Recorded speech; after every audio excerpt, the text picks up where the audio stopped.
السلام علیکم۔ عرس کی تیاریاں کیسے چل رہی ہیں اللہ رکھا؟ اپنے پسندیدہ تخت پر گاؤ تکیے کا سہارا لے کر بیٹھے چودھری نے حقے کی نئے منہ سے ہٹاتے ہوئے منشی سے پوچھا۔ سب کام تسلی بخش طریقے سے ہو رہے ہیں سرکار۔ مزار میں جو چند چھوٹے موٹے مرمت کے کام تھے وہ ہو چکے ہیں، صفائی ستھرائی بھی خوب ہو رہی ہے اور سجاوٹ کا سارا سامان بھی آ گیا ہے۔ اس بار میں نے شہر سے خصوصی لائٹیں بھی منگوائی ہیں۔ ان لائٹوں کو مرکزی ہال میں لگایا جائے گا۔ آپ دیکھیے گا کہ ان لائٹوں کو لگانے سے ہال کا ماحول کتنا پر اثر اور نورانی سا لگنے لگے گا۔ باقی عطر اور دیگر خوشبویات عرس سے ایک دن پہلے ہی سارے مزار پر چھڑکی جائیں گی تاکہ عرس والے دن ان کا اثر باقی رہے۔ میں نے اس بار ایک خصوصی انتظام یہ بھی کیا ہے کہ جس پانی سے پیر صاحب کی قبر مبارک کو غسل دیا جائے گا، اس میں بھی کچھ خوشبوئیں ملا دی جائیں گی تاکہ جب بعد میں عقیدت مندوں میں اس پانی کو تبرک کے طور پر بانٹا جائے تو ان پر دھاگ بیٹھ سکے۔ قبر پر چڑھائی جانے والی چادر کے سلسلے میں تو پہلے ہی الہ آباد کے چودھری سے معاملہ طے ہو گیا تھا۔ چڑھاوے کی چادر اس کی طرف سے آئے گی۔ منشی نے فوراً اسے تفصیلی رپورٹ دی، جس میں چودھری کے لیے سب سے اطمینان بخش اطلاع چڑھاوے کی چادر کے حوالے سے ہی تھی۔ قبر پر ہر سال چڑھائی جانے والی یہ چادر بہت خاص ہوتی تھی۔ اس کے لیے سبز رنگ کا نہایت قیمتی کپڑا استعمال کیا جاتا تھا اور اس کپڑے پر سونے کے تاروں سے مختلف آیات اور کلمات لکھے جاتے تھے۔ جب سے عرس کا سلسلہ شروع ہوا تھا، یہ روایت چلی آ رہی تھی کہ چڑھاوے کی یہ چادر مختلف گاؤں دیہاتوں سے بطور تحفہ لائی جاتی تھی۔ بعض جگہ سے اسے واقعی عقیدتاً لایا جاتا تھا اور بعض کو چودھری کے اثر و رسوخ سے مجبور ہو کر لانا پڑتی تھی۔ بظاہر یہ چادر کسی بھی گاؤں کے چودھری یا سردار کی طرف سے تحفے میں آتی تھی، لیکن ایک سچ یہ بھی تھا کہ عموماً کوئی بھی چودھری یا سردار اسے اپنے ذاتی خرچ پر تیار نہیں کرواتا تھا، بلکہ اس کے لیے اپنی رعایا پر بوجھ ڈال کر ان سے زبردستی کے چندے کرتا تھا۔ چودھری افتخار اس حقیقت سے آگاہ تھا، لیکن اس کے لیے اس بات کی کوئی اہمیت نہیں تھی۔ اسے بس چڑھاوے کی چادر سے غرض تھی، چاہے کوئی سردار اسے اپنی ذاتی خرچ پر بنواتا یا اس کے لیے اپنے مزاروں اور کمیوں کا خون چوستا۔ ہر سال موصول ہونے والی اس چادر کی وجہ سے ایک طرف عرس کی شان بڑھ جاتی تو دوسری طرف بھاری مالی منفعت بھی ہوتی۔ عرس پر عقیدت مندوں کی طرف سے نذرانے کے طور پر دی جانے والی رقوم اور سونے چاندی کے زیورات کا چڑھاوا الگ تھا۔ عرس پر ہونے والے بھاری اخراجات نکال کر بھی ان چڑھاووں سے اسے ٹھیک ٹھاک مالی فائدہ ہوتا تھا۔ اس موقع پر مختلف علاقوں سے بلائے گئے اعلیٰ عہدیداروں اور باحثیت مہمانوں کی موجودگی ایک اور ضمنی فائدہ تھا۔ وہ لوگ جہاں چودھری کی شان دیکھ کر اس سے متاثر ہوتے تھے، وہیں چودھری کو اعلیٰ حلقوں میں اپنا اثر و رسوخ بڑھانے میں مدد ملتی تھی۔ یعنی عرس ہر طرح سے اس کے لیے ایک اہم موقع تھا، اس لیے وہ اپنی تمام تر الجھنوں اور مصروفیات کے باوجود اس پر خصوصی توجہ دیتا تھا، اور سب سے زیادہ شامت منشی کی آتی تھی، جسے وقتاً فوقتاً اس طرح کی رپورٹس پیش کرنی پڑتی تھیں جیسی اس نے ابھی پیش کی تھی۔ ٹھیک ہے، تو جو مناسب سمجھ کرتا رہ، میں نے تجھے سب سیاہ سفید کا مالک بنا دیا ہے، پر کہیں کمی رہ گئی تو جان لے کہ میں کھال بھی تیری ہی کھینچوں گا۔ منشی کے انتظامات کو سن کر خاصا اطمینان محسوس کرنے کے باوجود وہ اس کو دھمکانا نہیں بھولا تھا۔ کوئی کوتاہی ہوگی تو میں سزا پانے میں اف بھی نہیں کروں گا، لیکن آپ اطمینان رکھیں کہ میں کہیں کوئی کسر نہیں چھوڑوں گا۔ منشی نے فوراً ہاتھ جوڑ کر عاجزی اور انکساری کا اظہار کیا۔ اس کا چودھری سے برسوں کا ساتھ تھا، اس لیے وہ اس کے مزاج کو خوب سمجھتا تھا اور جانتا تھا کہ اسے کس موقع پر کس طرح ہینڈل کرنا ہے۔ چل ٹھیک ہے، اب تو ایسا کر کے ڈرائیور سے کہہ جیپ تیار کر دے۔ ناشتے سے فارغ ہو کر آج میرا جنگل کی طرف جانے کا ارادہ ہے۔ بہت دن ہوئے ادھر کا چکر لگا کر کام کا جائزہ نہیں لیا۔ اس نے ایک نیا حکم جاری کیا اور دوبارہ کش لگانے لگا۔ دنیا کی بیش قیمت شرابیں، سگار اور پائپ وغیرہ استعمال کرنے کے باوجود اس کے لیے حقے کی اہمیت کبھی کم نہیں ہوئی تھی، اور وہ جب بھی حویلی میں موجود ہوتا تھا صبح نہار منہ حقے کے چند کش ضرور لیتا تھا۔ جو حکم سرکار، میں ابھی جیپ اور بندے تیار کروا دیتا ہوں، پر اتنا یاد دلا دوں کہ آج آپ کے حکم سے میں نے نئے اے سی عمیر آفندی کو رات کے کھانے کی دعوت دے رکھی ہے۔ تابعداری کا مظاہرہ کرتے ہوئے منشی نے دھیرے سے اسے یاد دلایا۔ وہ ٹھیک ہے یار، میں نے کون سا باورچی خانے میں کھڑے ہو کر اپنی نگرانی میں اس کے لیے کھانے بنوانے ہیں؟ شام سے پہلے واپس آ جاؤں گا تو پھر رات میں اس کے ساتھ کھانا بھی کھا لوں گا۔ بلکہ اگر جنگل میں کوئی ہرن شرن ہاتھ لگ گیا تو وہ بھی اسی کی دعوت میں اس کے سامنے رکھ دیں گے۔ چودھری نے بے پرواہی سے جواب دیا تو منشی اس کی تائید کرتا ہوا تیزی سے باہر نکل گیا۔ چودھری ناشتے سے فارغ ہونے کے بعد جب تیار ہو کر باہر نکلا تو حسب توقع جیپ تیار تھی۔ جیپ کے ساتھ ڈرائیور کے علاوہ 2 مسلح بندے مزید تیار تھے، جو فی الحال اس کے باڈی گارڈز کے فرائض انجام دیتے۔ البتہ اگر اس کا شکار کا موڈ بن جاتا تو یہ دونوں اس میں بھی اس کا بھرپور ساتھ دے سکتے تھے۔ بہرحال اس وقت وہ چونکہ باقاعدہ شکار کے لیے نہیں جا رہا تھا، اس لیے اس کے ساتھ زیادہ ساز و سامان اور بھیڑ بھاڑ نہیں تھی۔ وہ اپنے طور پر بس افیون کے کھیتوں کا ایک جائزہ لینا چاہتا تھا تاکہ خود بھی حالات سے باخبر رہے، اور اگر اوپر والوں میں سے کوئی رپورٹ طلب کرے تو اسے بھی قابل اطمینان جواب دے سکے۔ ڈرائیور اس کی منزل سے واقف تھا، چنانچہ جنگل میں داخل ہونے کے بعد اسے چودھری سے سوال کرنے کی ضرورت نہیں پڑی، اور نہ ہی وہ خود ادھر ادھر بھٹکا، اور سیدھا جنگل کے اس حصے کی طرف جیپ بڑھاتا چلا گیا جس طرف افیون کے کھیت تھے۔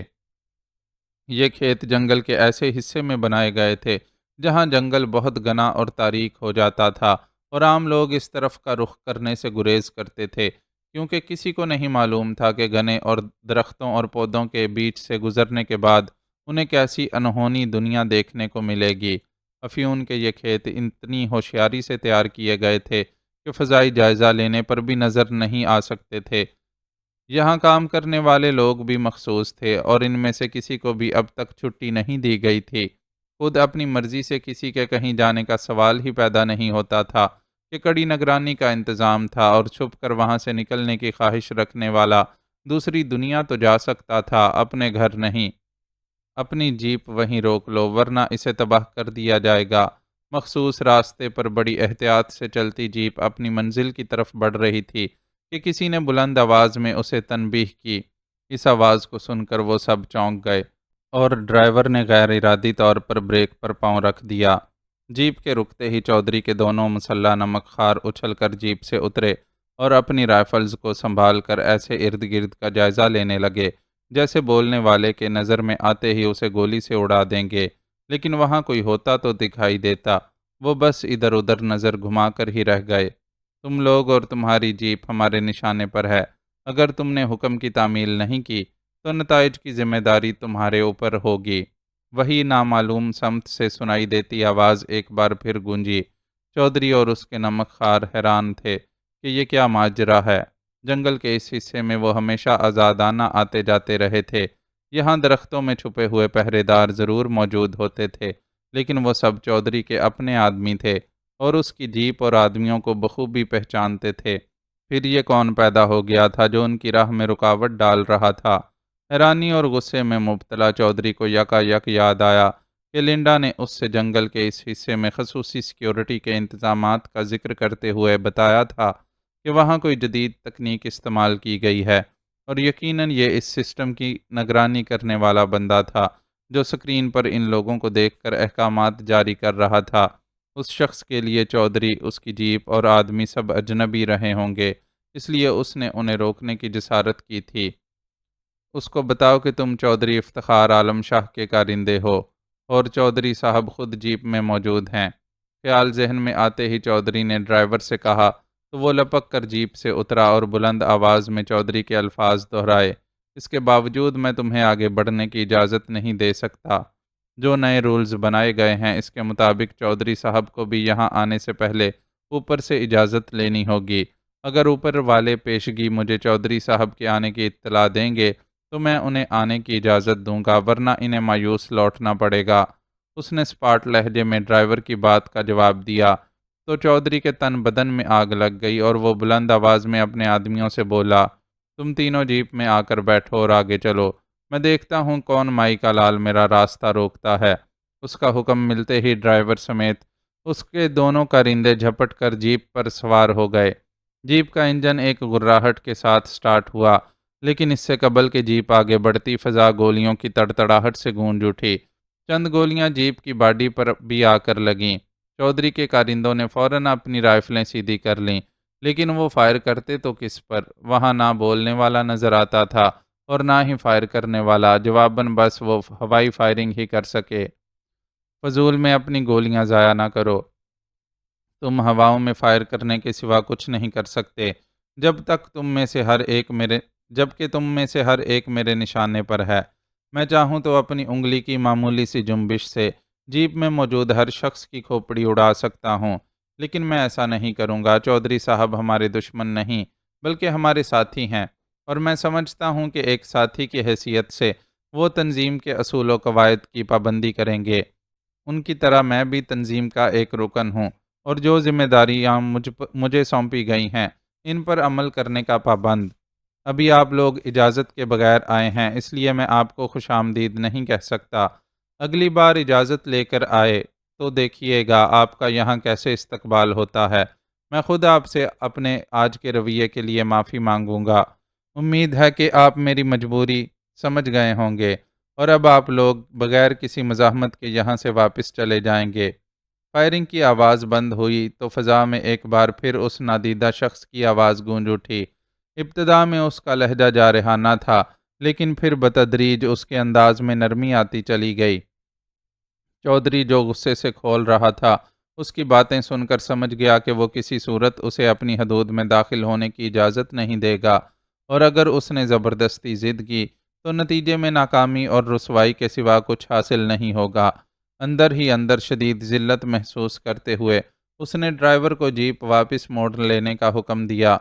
یہاں آنے سے قبل اس کا موڈ تھا کہ واپسی میں کچھ وقت شکار میں بھی گزارے گا، لیکن موجودہ صورتحال نے اس کے موڈ کا بیڑا غرق کر دیا تھا، اس لیے وہ لوگ بغیر رکے جنگل سے نکل گئے۔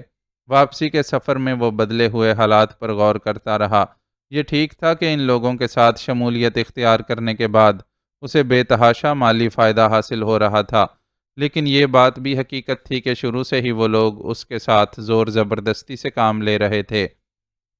وہ جو منوانا چاہتے تھے کسی نہ کسی طور منوا لیتے تھے، اور اس جیسے گھمنڈی کو اس کے بے اختیار ہونے کا احساس دلاتے رہتے تھے۔ اسے اچھی طرح معلوم تھا کہ اس کے ساتھ جو سلوک کیا گیا ہے وہ اس گفتگو کا رد عمل ہے جو اس نے لنڈا سے فون پر کی تھی۔ لنڈا نے اسے فون پر ہی بتا دیا تھا کہ یہ اس کی غلط فہمی ہے کہ جنگل میں موجود افیون کے خفیہ کھیتوں پر اس کے آدمیوں کے کام کرنے کی وجہ سے اسے وہاں کل اختیارات حاصل ہیں، اور وہ جب چاہے تنظیم کو مال کی سپلائی روک سکتا ہے۔ آج اسے اس کی بے اختیاری کا عملی تجربہ بھی کروا دیا گیا تھا۔ وہ اچھی طرح سمجھ رہا تھا کہ یہ سارے انتظامات اس عرصے میں کیے گئے ہیں جب وہ پیر آباد سے دور نیو یارک اور پھر دبئی میں موجیں کرتا پھر رہا تھا۔ اسے یہ بھی اندازہ تھا کہ یہ سب کچھ الفا کی ایما پر کیا گیا ہوگا، کیونکہ ماضی میں اس کی الفا سے براہ راست بھی ایک دو جھڑپیں ہو چکی تھیں۔ الفا تنظیم کا با اختیار عہدیدار تھا۔ اس نے یہ بھانپ لیا ہوگا کہ چودھری بغاوت پر اتر آیا تو ان کے لیے سب سے بڑی مشکل یہی کھڑی کرے گا کہ ان کے کثیر سرمائے سے تیار کردہ افیون کے کھیتوں تک ان کی رسائی نہ ہونے دے۔ چنانچہ اس نے ایسے انتظامات کر دیے کہ کھیتوں میں کام اور پہرے داری بے شک چودھری کے کارندے کرتے رہیں، لیکن کنٹرول اس کے اپنے بھروسے کے آدمیوں کا ہو۔ وہ جدید ٹیکنالوجی سے لیس تنظیم کا کرتا دھرتا تھا، چنانچہ اس کے لیے کچھ مشکل نہیں رہا ہوگا کہ نگرانی کے لیے آلات اور کمپیوٹرائز ہتھیار کھیتوں کے ارد گرد کے علاقے میں نصب کر دے۔ اس کام کے لیے زیادہ افرادی قوت کی بھی ضرورت نہیں تھی، بس دو آدمی کافی ہوتے جو وقت کی تقسیم کر کے باری باری ڈیوٹی دے سکتے تھے۔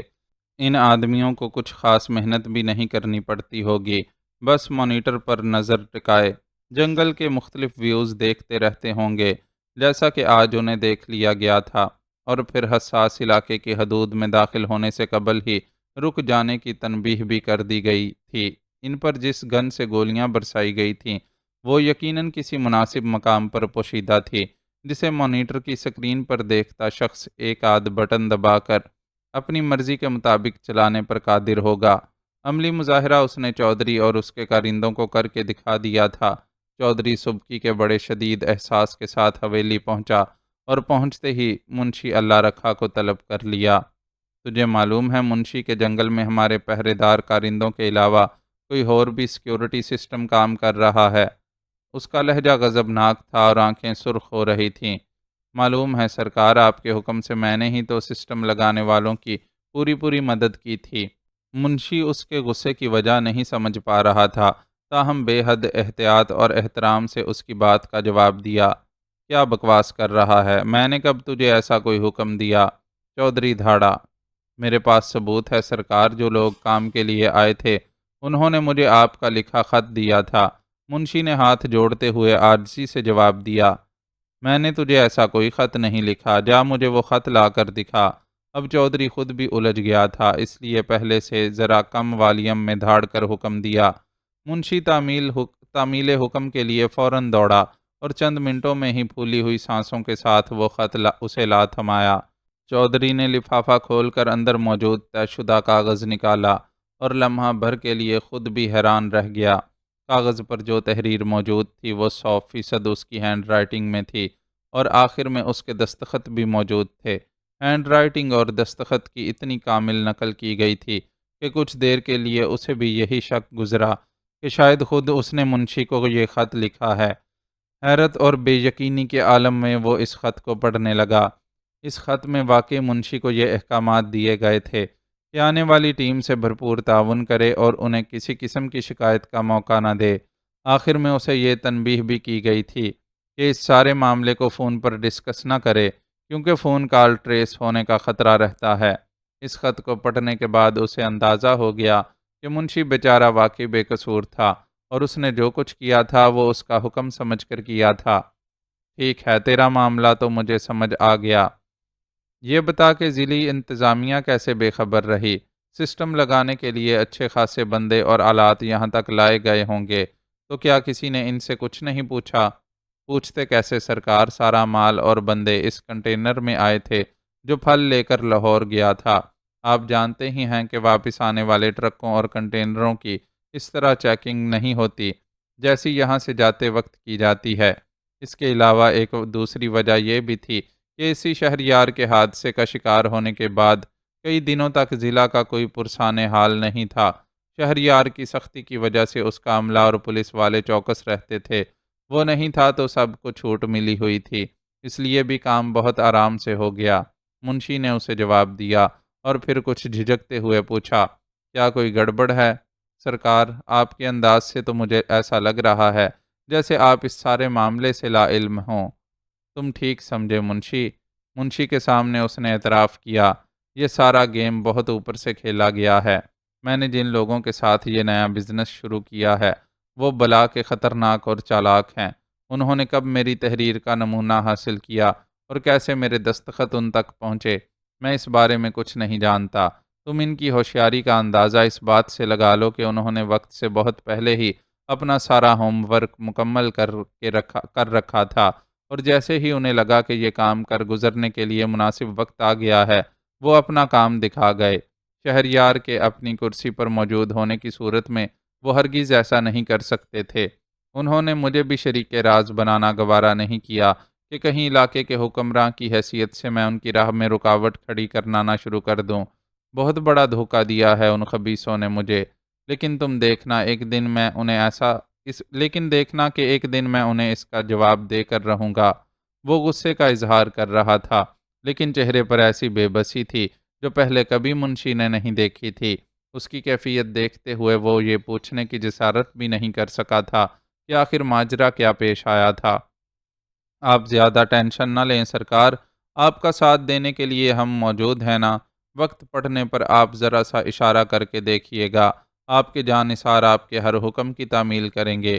جو کچھ پیش آیا اس کی سنگن وہ ان آدمیوں سے بھی لے سکتا تھا جو چودھری کے ساتھ جنگل گئے تھے۔ فی الحال اسے سمجھانا اور سنبھالنا زیادہ ضروری تھا۔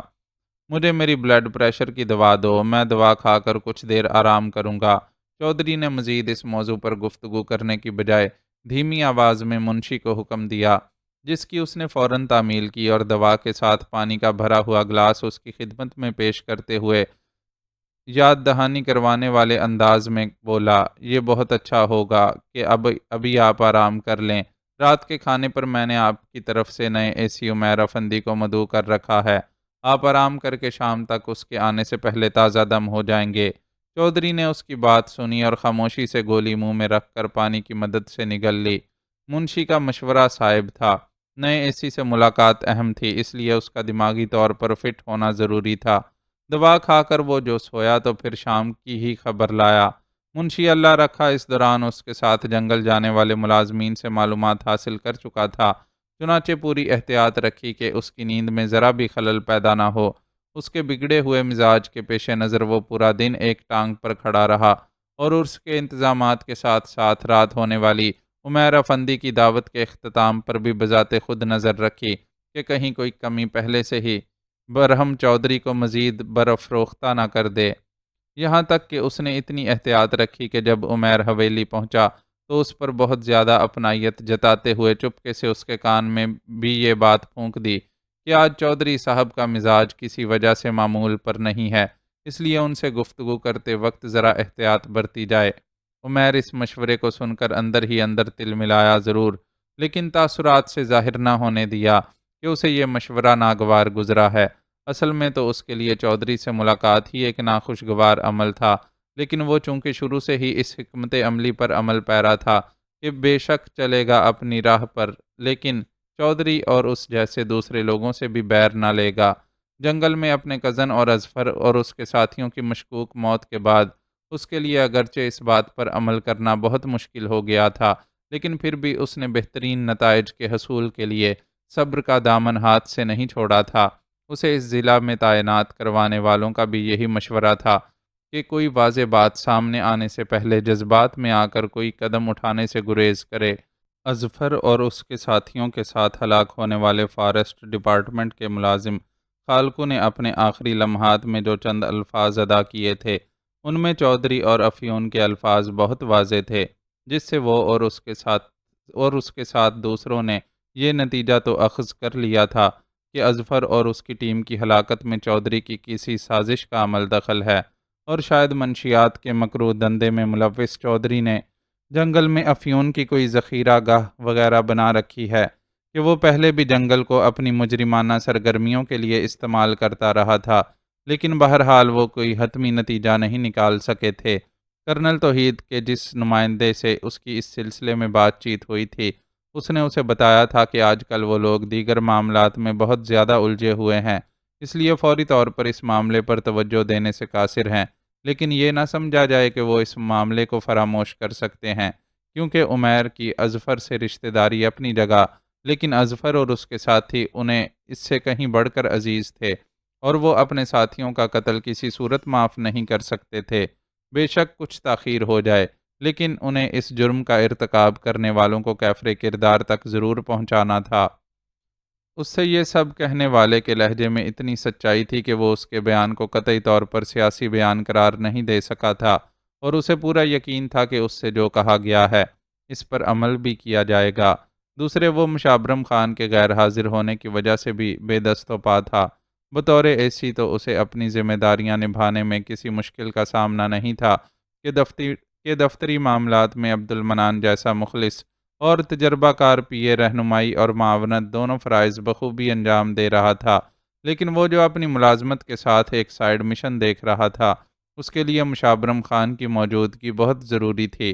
اسے علم تھا کہ شہریار کے ساتھ ساتھ رہنے کی وجہ سے مشابرم خان بہت سے حالات و واقعات سے نہ صرف بخوبی واقف ہے بلکہ مشکل حالات میں ساتھ دینے کے لیے ایک بہترین ساتھی بھی ثابت ہو سکتا ہے، اس لیے اسے اس کا شدت سے انتظار تھا۔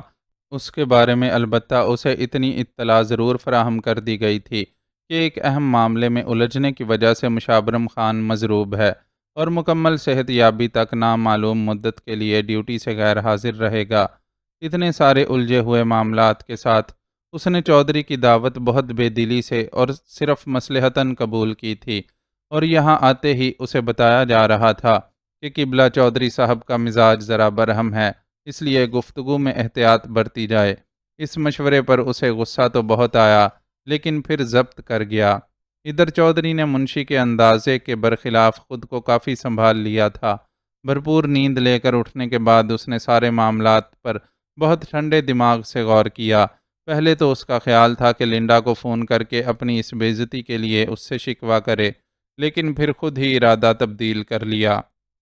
حالات نے اس پر واضح کر دیا تھا کہ لنڈا اس سے محبت کے کتنے ہی دعوے کرے، لیکن حقیقت میں وہ تنظیم کی وفادار تھی اور تنظیم کے مفادات کے برخلاف اسے کوئی فیور نہیں دے سکتی تھی۔ اس لیے بہتری اسی میں تھی کہ اس بے عزتی کو خاموشی سے پی لیا جائے اور ہوشیاری سے حالات پر نظر رکھی جائے۔ یہی صحیح تھا کہ وسیع اختیارات و وسائل رکھنے والی منشیات فروشوں کی اس تنظیم نے اسے وقتی طور پر زیر کر لیا تھا، لیکن کوئی لمحہ ایسا بھی آ سکتا تھا جب اس کا داؤ چل جائے، خصوصاً الفا نامی بلا کو تو وہ موقع ملتے ہی موت کے گھاٹ اتار دینے کا ارادہ رکھتا تھا۔ البتہ اس موقع کی تلاش میں اسے ذرا صبر کرنا پڑتا۔ صبر اور انتظار کا یہ دورانیہ اس حساب سے اس کے لیے مشکل نہیں تھا کہ مالی فوائد تو اسے اب بھی حاصل تھے اور کوئی خاص محنت کیے بغیر اس کے فوراً اکاؤنٹس میں کثیر سرمائے کا اضافہ ہوتا جا رہا تھا۔ اپنے دل و دماغ کو اس نقطے پر متفق کر لینے کے بعد اس کے لیے کچھ مشکل نہیں رہا کہ وہ نئے اے سی عمیر آفندی سے خوشگوار موڈ میں ملاقات کرے۔ چنانچہ حسب معمول بڑے کروفر کی تیاری کے ساتھ اس نے عمیر کا بہت خوش دلی سے استقبال کیا۔ عمیر بھی جواباً اس سے خوش گرم جوشی سے ملا اور ہاتھ ملاتے ہوئے بولا، کیسے مزاج ہیں چودھری صاحب؟ منشی نے بتایا کہ آج آپ کی طبیعت کچھ ناساز ہے۔ اگر ایسا تھا تو آپ آج کا ڈنر کینسل کر سکتے تھے، ہم کسی اور دن اکٹھے ہو جاتے۔ ویسے بھی اب عرس کے موقع پر تو مجھے یہاں آنا ہی تھا۔ ارے نہیں ایسی صاحب، ایسا بھلا کیسے ہو سکتا تھا کہ ہم خود دعوت دے کر اسے کینسل کر دیتے؟ ویسے بھی میری طبیعت زیادہ خراب نہیں تھی، بس ذرا بی پی ہائی ہو گیا تھا، دوا کھا کر آرام کیا تو سیٹ ہو گیا۔ منشی نے آپ سے ایویں اس بات کا ذکر کیا۔ اللہ کے کرم سے میں بالکل ٹھیک ہوں اور کھلے دل سے آپ کو اس حویلی میں خوش آمدید کہتا ہوں۔ رہی عرس کے موقع پر آنے کی گل تو وہ تو خیر نال آپ کو آنا ہی ہے، پر اس دعوت اور اس دعوت میں فرق ہے۔ عرس پر بہت مہمان آئیں گے، لیکن آج کی دعوت تو خاص الخاص آپ کے لیے ہے۔ مسافے کے بعد عمیر کا ہاتھ چھوڑنے کی بجائے وہ بڑی اپنائیت سے اسے تھامے ہوئے حویلی کے شاندار ڈرائنگ روم میں لے گیا۔ اس کا مطلب یہ ہوا کہ عرس میں شرکت کے لیے آنے والے عام لوگ ہوں گے۔ عمیر کا خواہ ہی دل چاہا کہ اس سے چھیڑ خانی کرے، چنانچہ ایک ایسی بات کہہ دی کہ چودھری بوکھلا گیا۔ نا ایسی صاحب، ایسی کوئی گل نہیں ہے۔ عرس میں جنہیں دعوت دے کر بلایا جاتا ہے وہ سب میرے خاص دوست اور عزیز ہی ہوتے ہیں، لیکن آپ کی گل الگ ہے۔ آپ اس ضلع کے کرتا دھرتا ہو اور ہم اس کے خدمتگار، اس لیے ہمارا آپ کا واسطہ پڑتا رہے گا۔ یہی سوچ کر میں نے مناسب سمجھا کہ تنہائی میں آپ سے ایک ملاقات کر لی جائے تاکہ ہم ایک دوسرے کو چنگی طرح سمجھ سکیں۔ عرس پر رش اور مصروفیات میں کھل کر ملاقات کرنے کا موقع نہیں مل سکے گا۔ یہ تو میں بھی سمجھتا ہوں چودھری صاحب، بس ایسے ہی ازراہ مذاق ایک بات کہہ دی تھی۔ اس کی وضاحتیں سن کر عمیر نے اسے تسلی دی اور چودھری کو کھولنے کی خاطر بڑے دوستانہ انداز میں بولا، آپ نے ہمارے اور اپنے تعلق کے حوالے سے بالکل ٹھیک کہا ہے۔ بس اتنا یاد رکھیے گا کہ خدمتگار آپ نہیں ہم ہیں۔ حکومت نے ہمیں آپ لوگوں کی خدمت کے لیے ہی تو تعینات کیا ہے، اس لیے پلیز اگر آپ کو کہیں بھی کوئی مسئلہ ہو مجھے ضرور بتائیے گا، مجھے آپ کی خدمت کر کے دلی خوشی ہوگی۔ چودھری کو بانس پر چڑھانے کے لیے وہ بھرپور عاجزی اور انکساری کا مظاہرہ کر رہا تھا اور اس کے رویے کے باعث چودھری کی باہیں پھیلتی جا رہی تھیں۔ میں آپ کو یقین دلاتا ہوں کہ اگر آپ نے ہمارے لیے کچھ کیا تو جواب میں آپ کو بھی ہماری طرف سے مایوسی نہیں ہوگی۔ وہ اتنا پرجوش ہوا کہ اس کے دونوں ہاتھ تھام کر یقین دلانے لگا۔ ٹھیک ہے چودھری صاحب، آپ کے اس دعوے کو بھی آزما کر دیکھیں گے، لیکن فی الحال تو ایک چھوٹا سا مسئلہ ہے، آپ اس سلسلے میں کرم فرما دیں تو آپ کی بڑی مہربانی ہوگی۔ میں آپ کو اس سلسلے میں تکلیف تو نہیں دینا چاہتا، لیکن مجبوری ہے کہ مجھے بھی اوپر والوں کو رپورٹ دینی ہوتی ہے۔ آپ مسئلہ بتائیں کہ کیا ہے، میرا وعدہ کہ چٹکی بجاتے ہی حل کر دوں گا۔ اس کے رویے کا چودھری پر خاطر خواہ اثر ہوا اور وہ اس سے ہر طرح کے تعاون کے لیے تیار نظر آنے لگا۔ مسئلہ گاؤں کے اسکول اور مرکز صحت میں لیڈی ڈاکٹر کی موجودگی کا ہے۔ اسکول میں ٹیچرز نہیں ہیں، اس لیے وہاں خاک اڑ رہی ہے اور مرکز صحت میں لیڈی ڈاکٹر نہ ہونے کی وجہ سے خواتین کی صحت کے مسائل بڑی تعداد میں سامنے آ رہے ہیں۔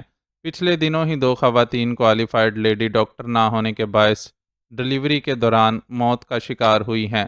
مجھے بتایا گیا ہے کہ اس سلسلے میں آپ کی طرف سے کچھ رکاوٹیں ہیں، اس لیے اسٹاف نہیں آ رہا۔ آپ تو جانتے ہی ہیں کہ یہ میڈیا کا دور ہے۔ اب بھی اے منشا نامی ایک کالمسٹ نے ان دونوں ایشوز کو لے کر مجھ پر خاصی لعن طعن کی ہے کہ بطور اے سی میرا فرض بنتا ہے کہ میں ان دونوں مسائل کو فوری طور پر حل کروں۔ وہ بڑی خوبصورتی سے چودھری کو گھیرنے کی کوشش کر رہا تھا۔ اس کی بات سن کر چودھری ظاہری طور پر اشتعال میں آ گیا اور بولا، یہ خام خواہ مجھے بدنام کرنے کی سازش ہے۔ میں بھلا کیوں نہ چاہوں گا کہ میرے پنڈ میں تعلیم اور صحت کے مسائل حل ہوں، لیکن کوئی ڈھنگ سے کام کرنے والا تو ہو۔ آپ سے پہلے والے اے سی نے کہیں سے فنڈز حاصل کر کے اسکول اور مرکز صحت کے لیے عمارتیں تو بے شک بنوا دی تھیں، لیکن افسوس کہ وہ ڈھنگ کا سٹاف نہیں رکھ سکا۔ اسکول میں پڑھانے کے لیے وہ جانے کن اوباش لونڈے لپاڑوں کو لے آیا تھا۔ سننے میں آیا تھا کہ وہ لڑکے پڑھانے سے زیادہ گاؤں کی عورتوں میں دلچسپی لیتے تھے۔ اپنی بہو بیٹیوں پر بری نظر کون برداشت کرتا ہے بھلا؟ مجھے صحیح سے نہیں معلوم، پر سننے میں آیا تھا کہ ان چھڑے چھانٹ ٹیچروں نے کسی لڑکی کے ساتھ زیادتی کی تھی اور اس کے گھر والوں نے انتقاماً چپکے سے اس گھر میں آگ لگا دی جس میں وہ لوگ رہتے تھے۔ دونوں ہی جرائم چونکہ ثابت شدہ نہیں ہیں، اس لیے میں نہیں کہہ سکتا کہ کتنا سچ ہے اور کتنا جھوٹ۔ البتہ پچھلے اے سی نے اس کیس میں خام خواہ میری گردن پھنسانے کی کوشش کی تھی۔ اپنی کوشش میں تو خیر وہ کامیاب نہیں ہو سکا تھا اور بعد میں اس نے مجھ سے مصالحت کر لی تھی۔ میں بھی چپ ہو گیا کہ جانے دو، آپ کو معلوم ہی ہوگا کہ بعد میں اے سی صاحب کی اپنی ساس صاحبہ اسکول میں پڑھاتی رہیں اور ان کی بیگم مرکز صحت میں لیڈی ڈاکٹر رہی۔ بعد میں جانے کیا ہوا کہ اے سی کے ساتھ ساتھ وہ دونوں بھی یہاں سے غائب ہو گئیں۔ ان کے غائب ہونے کے بعد مجھے پتہ چلا کہ وہ عیسائی ماں بیٹی میرے پنڈ کی عورتوں اور بچوں کو خراب کر رہی تھیں۔ ماں استانی بن کر مسلمان بچوں کو نہ جانے کون کون سی تعلیمات دے رہی تھی اور بیٹی ڈاکٹرنی کے روپ میں عورتوں کو الٹے سیدھے مشورے دے کر انہیں بچے پیدا کرنے سے روک رہی تھی۔ میں اس گاؤں کا جاگیردار بھی ہوں اور روحانی پیشوا بھی۔ یہاں کچھ ہوتا ہے تو لوگ میرے پاس ہی فریاد لے کر آتے ہیں۔ گاؤں کے مردوں نے یہ معاملات میرے سامنے رکھے تو میں نے ان کے جذبات کا احساس کرتے ہوئے اس بات کا اعلان کر دیا کہ اب اسکول اور مرکز صحت میں بغیر چھان پھٹک کے یہ سٹاف نہیں رکھا جائے گا۔ اگر ایسا ہوا تو ہماری طرف سے شدید مزاحمت ہوگی۔ اب آپ ہی بتائیں کہ اس میں کیا غلط ہے؟ کیا ہم اپنے بچوں کو تعلیم کے نتیجے میں لا مذہب ہوتے اور اپنی عورتوں کو مسلمانوں کی نسل کشی میں حصہ دار بنتے دیکھتے رہیں؟ اس گاؤں کا کوئی بھی فرد اس قیمت پر تعلیم اور صحت نہیں چاہتا اور میں صرف ان کی ترجمانی کرتا ہوں۔ وہ بولنے پر آیا تو جھوٹ کے انبار پر انبار لگاتے ہوئے اپنے حق میں کہانی بناتا چلا گیا، جس سے عمیر متاثر تو خیر کیا ہوتا، لیکن مصلحت کے تحت نرمی سے بولا، آپ کا موقف بالکل ٹھیک ہے چودھری صاحب، میں آپ سے وعدہ کرتا ہوں کہ آپ کے علاقے کے لیے ٹیچنگ سٹاف اور لیڈی ڈاکٹر کا تقرر کرتے ہوئے پوری احتیاط برتوں گا۔ بلکہ آپ چاہیں تو خود بھی ان لوگوں سے مل کر اپنی تسلی کر سکتے ہیں۔ بس میری اتنی گزارش ہے کہ یہ دونوں کام ہو جانے چاہیے، کیونکہ نہ ہونے کی صورت میں میرے کیریئر پر بہت برا اثر پڑے گا۔ اس نے جان بوجھ کر اپنے لہجے میں خوشامد کا عنصر بھی پیدا کر لیا، جس نے چودھری کو خوش کر دیا۔ ٹھیک ہے اسی صاحب، ہم نے آپ کی یہ فرمائش پوری کی۔ اب ہم آپ کا کیریئر تو خراب نہیں کر سکتے نا، پر یاد رکھیے گا ہماری طرح آپ کا بھی ضرورت کے وقت ہمارے کام آنے کا وعدہ ہے۔ فوری طور پر منظوری دیتے ہوئے اس نے اپنی رضامندی دے دی۔ اینی ٹائم چودھری صاحب، مجھے آپ کی خدمت کر کے دلی خوشی ہوگی، عمیر نے خوش دلی سے جواب دیا۔ پھر ان کے درمیان دوسرے عمومی معاملات پر گفتگو ہونے لگی۔ اس دوران میں کھانا لگنے کی اطلاع دے دی گئی۔ بے شمار لوازمات سے سجی ڈائننگ ٹیبل پر بیٹھ کر یہ دوستانہ فضا مزید رنگ جمانے لگی اور یوں محسوس ہونے لگا جیسے یہ ان کی پہلی ملاقات نہیں، بلکہ وہ عرصے سے ایک دوسرے کو جانتے ہیں۔ پرانے اے سی کے ساتھ اس کا ایک بہت چہیتا ڈرائیور ہوا کرتا تھا۔ کیا نام تھا اس کا؟ گفتگو کے دوران چودھری نے اپنی مرضی کا ایک موضوع چھیڑا اور یوں بات کو ادھورا چھوڑ دیا جیسے کوشش کے باوجود نام یاد نہ آ رہا ہو۔ مشابرم خان۔ عمیر نے اس کی یادداشت کی بحالی کے لیے خود نام بتایا۔ ہاں ہاں بالکل یہی مشابرم خان، کیا وہ اب بھی موجود ہے؟ چودھری بہترین اداکاری کر رہا تھا۔ جی ہاں، ظاہر ہے پرانے اے سی کے نہ ہونے سے وہ اپنی گورنمنٹ جاب چھوڑ کر تو نہیں جا سکتا تھا۔ کام کر رہا ہے وہ محکمے میں، البتہ آج کل چھٹیوں پر اپنے گاؤں گیا ہوا ہے۔ اس کی والدہ کی ڈیتھ ہو گئی تھی۔ اس سلسلے میں آپ فرمائیں آپ کو اس کی یاد کیسے آ گئی؟ بظاہر کھانے میں مگن بے نیازی سے چودھری کے سوال کا جواب دیتے ہوئے عمیر کننکھیوں سے اس کے تاثرات کا جائزہ لے رہا تھا۔ بس بڑا ہی بدتمیز قسم کا آدمی تھا۔ شہریار عادل نے اسے ضرورت سے زیادہ سر پر چڑھا رکھا تھا، اس لیے وہ خود کو اے سی کے ڈرائیور کی بجائے اے سی سمجھنے لگا تھا۔ ایک آدھ بار اس نے میرے ملازمین سے بھی الجھنے کی کوشش کی تھی۔ بہرحال میرا اس سے کچھ لینا دینا نہیں ہے، بس آپ کو مشورہ دینا چاہتا تھا کہ ایسے بدتمیز آدمی کو زیادہ سر پر نہ چڑھائیں۔ سننے میں آیا تھا کہ آپ نے بھی اسے اپنا ذاتی ڈرائیور برقرار رکھا ہے۔ میں سمجھتا ہوں کہ یہ مناسب نہیں ہوگا۔ بہتر تو یہ ہے کہ آپ اپنے لیے کوئی دوسرا ڈرائیور منتخب کر کے اسے محکمے میں کہیں اور کھپا دیں، ورنہ کل کلاں کو وہ آپ کے لیے مسائل پیدا کر سکتا ہے۔ آپ تو سمجھ ہی سکتے ہیں کہ اگر چھوٹے آدمی کو ایک بار اختیار کا نشہ ہو جائے تو پھر وہ اپنی حرکتوں سے باز نہیں آتا۔ شہریار عادل کے دور میں وہ خاصا با اختیار ہو گیا تھا، اب بھی اس کا یہ رویہ برقرار رہ سکتا ہے۔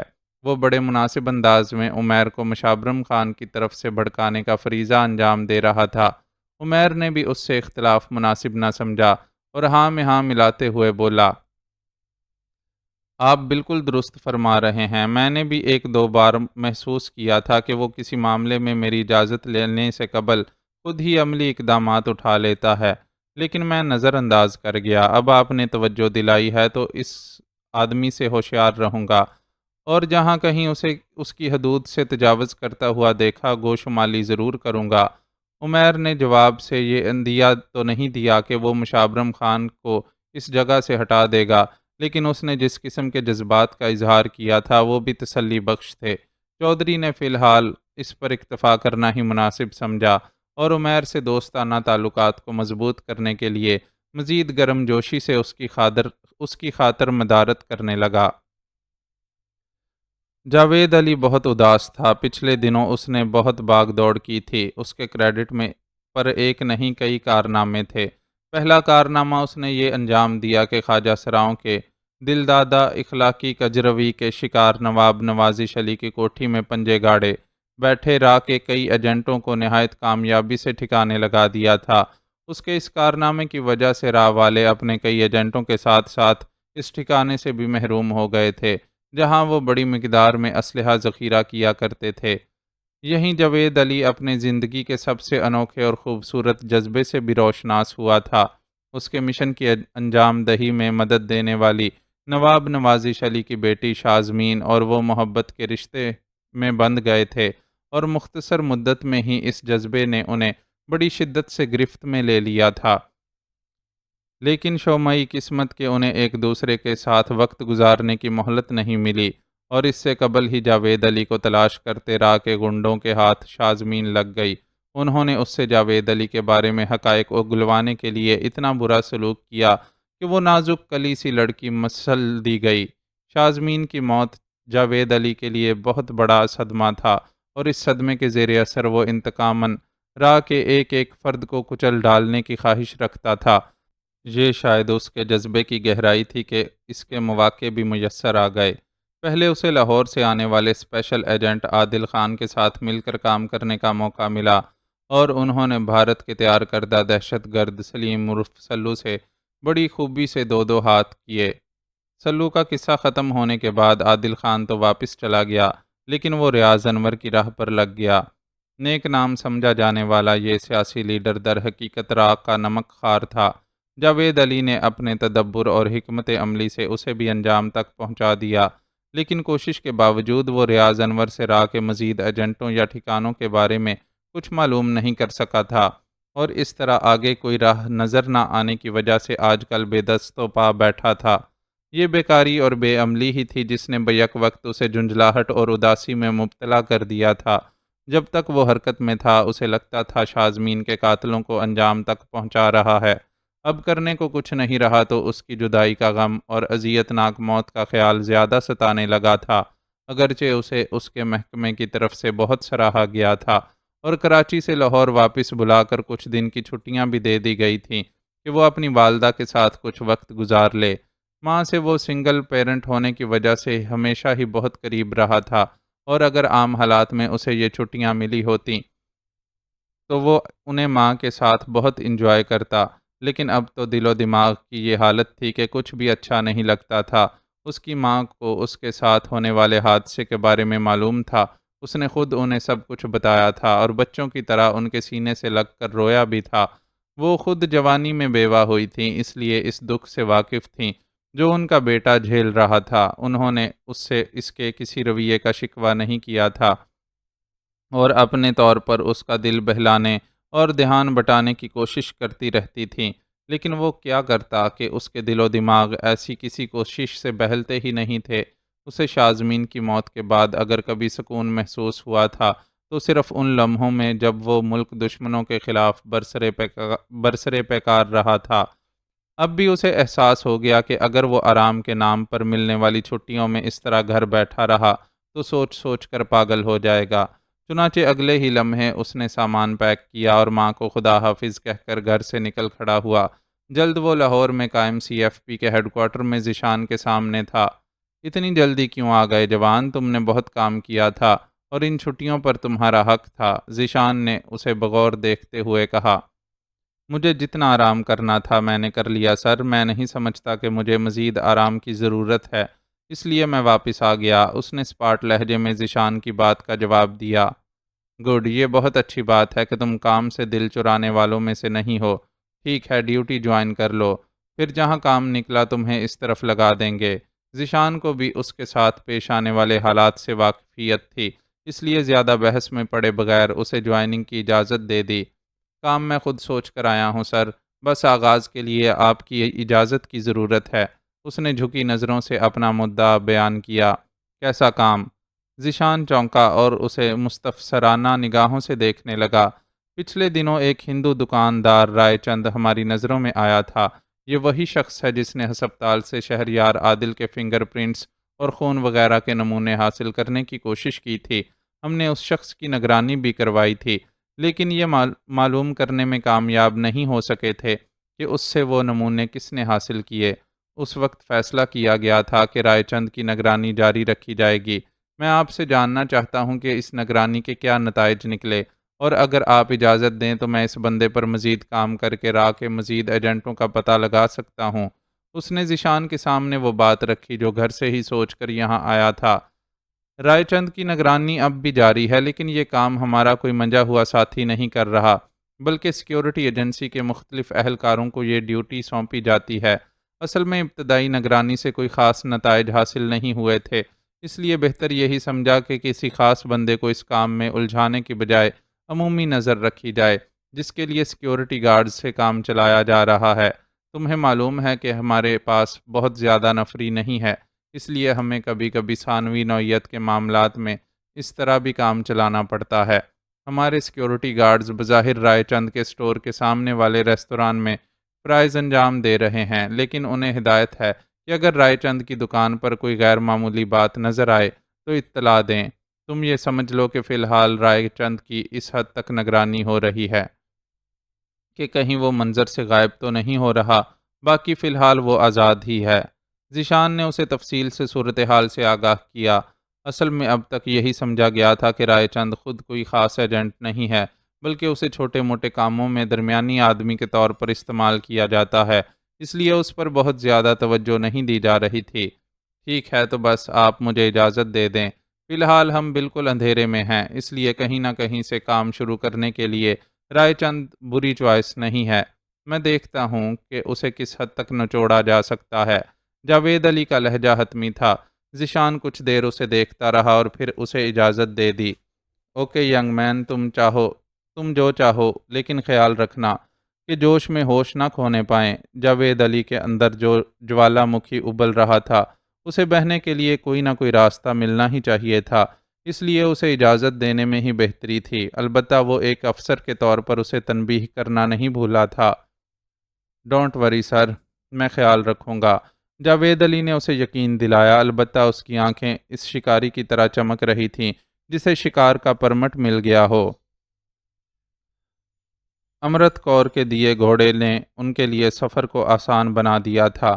گھوڑا صحت مند اور پھرتیلا تھا، اس لیے وہ آسانی سے بغیر رکے اپنا سفر جاری رکھے ہوئے تھے۔ انہوں نے اس سفر کے لیے امرت کور کے دیے ہوئے مشوروں پر صرف اس حد تک عمل کیا تھا کہ اس کے گاؤں سے باہر جانے والے راستے پر چلے تھے، لیکن اس کے بعد انہوں نے اپنی مرضی سے سفر کے راستے کا انتخاب کیا تھا۔ راستے کی تفصیلات اور ارد گرد کے نقشے کے بارے میں بہت سی باتیں ان کے اپنے ذہنوں میں بھی موجود تھیں، کیونکہ یہاں آنے سے قبل انہوں نے اس سلسلے میں اچھا خاصا ہوم ورک کیا تھا اور اتنی تیاری کے ساتھ آئے تھے کہ اجنبی ملک میں اپنی لا علمی کے باعث پریشانی میں مبتلا نہ ہوں۔ وہ چونکہ ایک اہم مشن پر آئے تھے اور امید تھی کہ اس مشن کی تکمیل کے دوران خاصی ہلچل مچے گی، اس لیے کسی قانونی راستے سے بھارت میں داخل نہیں ہوئے تھے۔ اس صورت میں وہ جہاں بھی جاتے قانون نافذ کرنے والے اداروں کی نظر میں رہتے اور وقت بے وقت کی پولیس انکوائری ان کا ناک میں دم کیے رہتی۔ اب بھی ان کے لیے خطرات تو تھے، اگر کہیں کوئی پولیس والا انہیں گھیر لیتا تو وہ اس کی پوچھ تاچھ کے جواب میں کسی قسم کے شناختی کاغذات پیش نہیں کر سکتے تھے۔ البتہ وہ اپنے مطلوبہ مقام تک پہنچ جاتے تو یہ مشکل حل ہو جاتی۔ آگے جا کر انہیں ایک ایسا بندہ مل جاتا جو ان کے لیے ضروری کاغذات تیار کروا دیتا، جن کی موجودگی میں ان کے لیے وقتی طور پر یہ ثابت کرنا مشکل نہیں ہوتا کہ وہ بھارتی شہری ہیں۔ لیکن یہ تو بعد کی بات تھی، فی الحال تو خطرے میں ہی تھے، اس لیے کوشش کر رہے تھے کہ سورج نکلنے سے قبل زیادہ سے زیادہ فاصلہ طے کر لیں۔ امرت کور کے مشوروں پر بھی انہوں نے اسی احتیاط کے پیش نظر عمل نہیں کیا تھا کہ اگر وہ کسی وجہ سے پکڑی جائے اور ان کے بارے میں سب کچھ اگل دے تو اس کی فراہم کردہ معلومات کی روشنی میں ان کا تعاقب نہ کیا جا سکے۔ ان کی یہ کوشش خاصی حد تک کامیاب رہی اور سورج نکلنے تک وہ ایک قصبے میں پہنچنے میں کامیاب ہو گئے۔ چھوٹے علاقوں کی روایت کے مطابق وہاں صبح سویرے ہی معمولات زندگی کا آغاز ہو گیا تھا اور بازار اور دکانیں وغیرہ کھلی نظر آ رہی تھیں۔ انہوں نے ایک چھوٹے سے چائے خانے کے سامنے گھوڑا روک لیا۔ دیہاتی وضاقتہ کے باوجود ان کے جسم پر چونکہ سربجیت کے قیمتی کپڑے تھے، اس لیے دیکھنے والوں کو ان کے بارے میں یہی اندازہ ہوتا کہ وہ کسی قریبی دیہات کے صاحب حیثیت جوان ہیں اور کسی خاص مقصد کے تحت اس قصبے تک آئے ہیں۔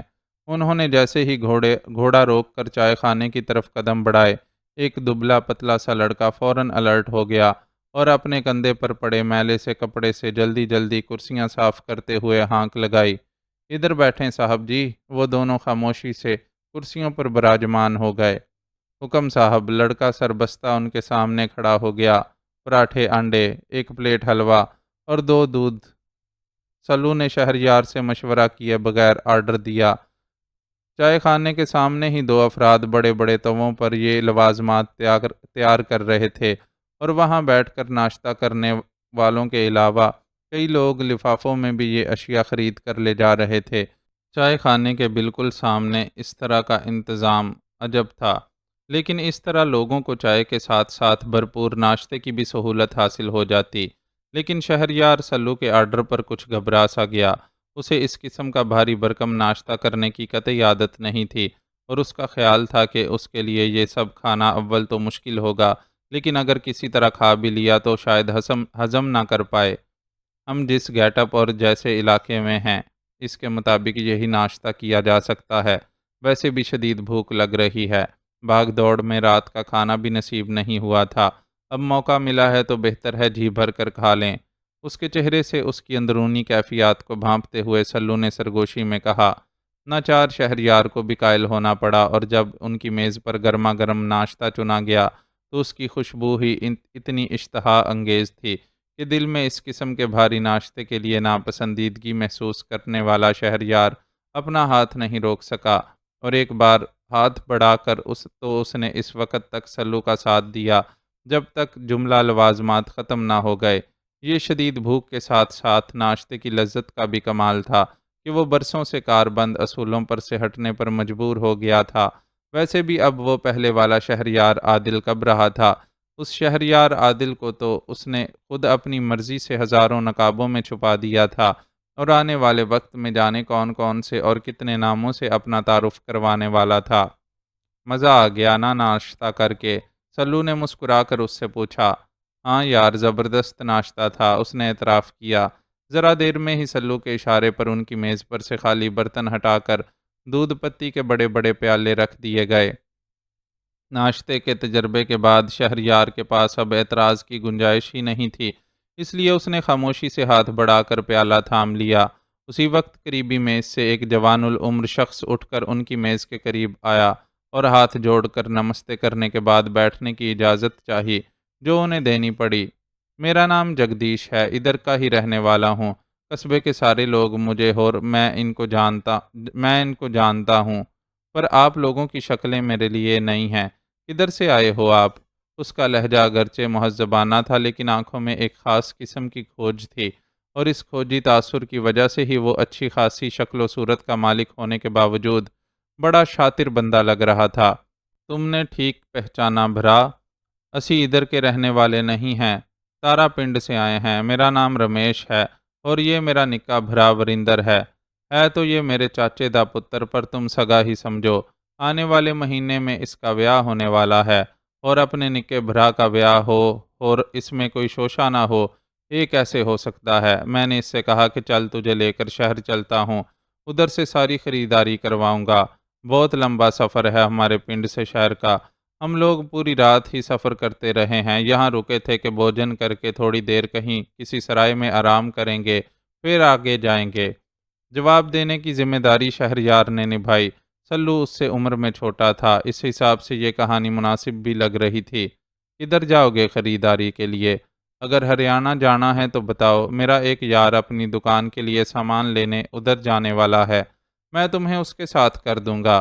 جگدیش نامی جوان کی آنکھیں اس کی بات سن کر چمکنے لگیں، اور اس نے بڑی فراخ دلی سے پیشکش کی۔ دھنیہ واد بھرا، پر ہمیں ہریانہ نہیں جانا، ہم دلی جا کر خریداری کریں گے، سنا ہے وہاں بڑا بڑھیا مال ملتا ہے۔ شہریار نے اس کی پیشکش رد کر دی۔ اب تک وہی اس نوارد سے گفتگو کر رہا تھا، اور سلو سچ مچ ایسے کسی دیہاتی نوجوان کی طرح خاموش اور شرمایا ہوا بیٹھا تھا، جس کی عنقریب شادی ہونے والی ہو، اور وہ بڑے بھائی کی موجودگی میں اس موضوع پر گفتگو میں حصہ لینے سے ہچکچا رہا ہو۔ کیا اس گھوڑے پر بیٹھ کر ہی دلی تک جانے کا ارادہ ہے؟ اگر ایسا خیال ہے تو سوچ لو کہ ویا تک مشکل سے ہی تم اپنے پنڈ واپس پہنچو گے۔ جگدیش نے تمسخرانہ لہجے میں ان کے پاس موجود سواری کی بے بذاتی کا احساس دلایا۔ نہ بھراجی، دلی تک اس گھوڑے پر کیوں جائیں گے؟ ہم نے سوچا ہے کہ گھوڑا کسی بھلے آدمی کے پاس رکھوا دیں گے، اور یہاں سے لاری میں دلی کے لیے نکل جائیں گے۔ ادھر سے خریداری کر کے واپس آئیں گے تو پہلے ادھر رک کر اپنا گھوڑا لیں گے، اور پھر واپس اپنے پنڈ تارا نگر پہنچ جائیں گے۔ اس کے تمسخرانہ انداز کو نظر انداز کر کے شہریار نے بڑی سادگی سے جواب دیا۔ وہ چاہتا تھا کہ یہ بے حد شاطر محسوس ہونے والا شخص پوری طرح یقین کر لے کہ وہ واقعی بہت سادہ لو دیہاتی ہیں، جو پہلی بار اپنے پنڈ سے باہر نکلے ہیں، اور انہیں زمانے کی چال بازی کی کوئی خبر نہیں ہے۔ اپنی اس کوشش میں اسے کامیابی ہوئی، اور جگدیش کی آنکھیں پہلے سے زیادہ چمکنے لگیں۔ تم دونوں میں سے کوئی پہلے کبھی دلی گیا ہے یا نہیں؟ بظاہر اس نے بڑی اپنائیت سے پوچھا۔ نہ، شہریار نے جواب دینے کے ساتھ ساتھ زور زور سے نفی میں سر ہلایا، اور مزید بولا، اسیں پہلی باری ادھر جا رہے ہیں۔ اصل میں اپنے بیاہ میں تو ایسا کوئی ہوش نہ تھا، جو کچھ اپنے بڑوں نے کیا اس پر صبر شکر کر لیا، پر اب اپنا نکا بھرا ہے نا، اس کے بیاہ میں دل کے سارے ارمان نکالنے ہیں۔ اپنی بات کے اختتام پر وہ بے ڈھنگے پن سے کسی ایسے ناآسودہ آدمی کی طرح ہنسا، جسے اپنی شادی پر خاطر خواہ دھوم دھام ہونے کا قلق ہو، لیکن ادب و آداب کے تکلفات اور بڑوں کے لحاظ نے اظہار کا موقع نہ دیا ہو۔ یہ تو وڈی چنگی گل ہے، لگتا ہے تم اپنے اس بھرا سے سچ مچ بڑا پریم کرتے ہو۔ پر بھایا جی، میں تم کو ایک گل صاف بتا دوں، ادھر دلی میں نئے آدمی کے لیے بڑی مشکل ہوتی ہے۔ دکاندار، آٹو رکشہ والے، ٹیکسی والے، ہوٹل والے سب مل کر نئے آدمی کو خوب لوٹتے ہیں۔ ادھر ویسے بھی بڑی مہنگائی ہے، وہاں کے بازاروں میں خریداری کے لیے تھوڑی بہت رقم سے گزارا نہیں ہوتا۔ ٹھیک ٹھاک رقم ہو بندے کے پاس تو ادھر کا رخ کرے، ورنہ جانا بیکار ہے۔ رقم دی کوئی گل نہیں ہے، یہ اپنا بھرا ہے نا، اس کے بیاہ پر میں اپنی ساری کمائی لٹانے کو تیار ہوں۔ شہریار اچھی طرح سمجھ رہا تھا کہ وہ چالاک آدمی اس کی سادگی سے فائدہ اٹھا کر زیادہ سے زیادہ معلومات اکٹھی کرنے کی کوشش کر رہا ہے، تاکہ اسے بیوقوف بنا کر فائدہ اٹھا سکے۔ چنانچہ بے پرواہی سے جواب دیا، چلو ٹھیک ہے، جیسی تمہاری مرضی، ورنہ میں نے تو سوچا تھا کہ اگر تم چاہو تو میں تمہارے ساتھ دلی چلوں گا، میرا ادھر کئی باری جانا ہوا ہے، اور میں